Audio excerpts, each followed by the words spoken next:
Hello, spellcasters of all shapes and sizes. My name is Chance. Welcome to my Spellbook, and thank you so much for tuning into the 6th episode of our first level spell series.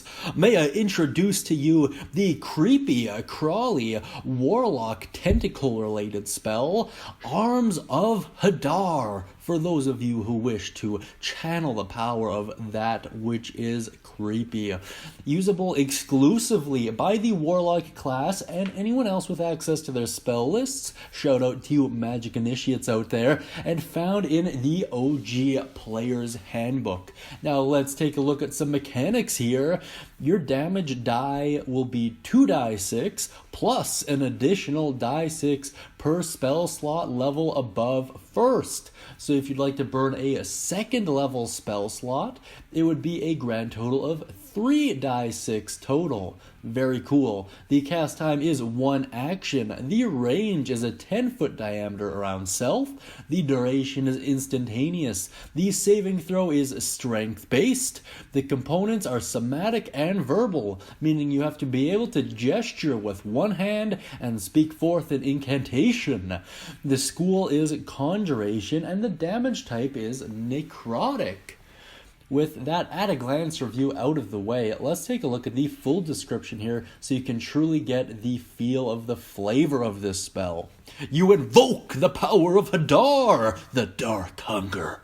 Tendrils of dark energy erupt from you and batter all creatures within 10 feet of you. Each creature in that area must make a strength saving throw. On a failed save, that target takes 2 die 6 necrotic damage and cannot take reactions until its next turn. On a successful save, the creature takes half damage but suffers no other effect. At higher levels, when you cast this spell using a slot of second or higher, the damage increases by 1 die 6 for each spell slot above first level. Very cool stuff. From a thematic standpoint, I am in love with this spell. I love the appeal of shadows surrounding you, only to have these tendrils shoot out and grab and pull and slap around enemies. Super cool stuff.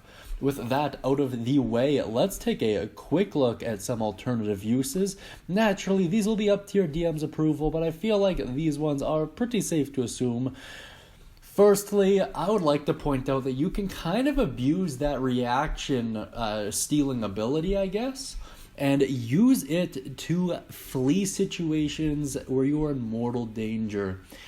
This works really well for those squishy casters out there, as well as those gish casters who, for whatever reason, are finding themselves in a rather precarious spot. The fact that it is AoE helps out for that as well. Now that I'm actually reading this, I feel like if you were to use this in a context where you were trying to intimidate someone, it would definitely warrant an advantage. This is probably one of the more flavorful spells we've covered up until late, and I really like it. I've had some success with it in the past, and it's just fantastic.